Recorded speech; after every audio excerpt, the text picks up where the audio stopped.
வாங்க இது எப்படி செய்கிறதுன்னு பார்க்கலாம். அடுப்பில் ஒரு அடி கனமான பாத்திரம் வச்சுக்கலாம்.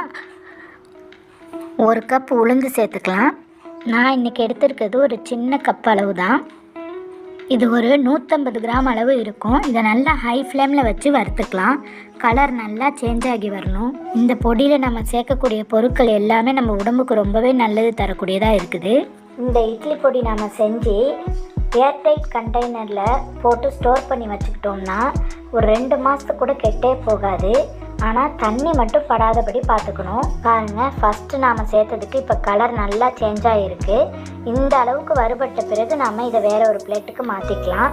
நம்ம சேனலை ரிலாக்ஸ் சமையலை நீங்கள் நிறைய பேர் பார்க்குறீங்க, ஆனால் சப்ஸ்கிரைப் பண்ணாமல் பார்க்குறீங்க. ப்ளீஸ் சப்ஸ்கிரைப் பண்ணிவிட்டு பாருங்கள். இந்த வீடியோ பிடிச்சிருந்தா உங்கள் ஃப்ரெண்ட்ஸ் அண்ட் ரிலேட்டிவ்ஸ்க்கு ஷேர் பண்ணி விடுங்க.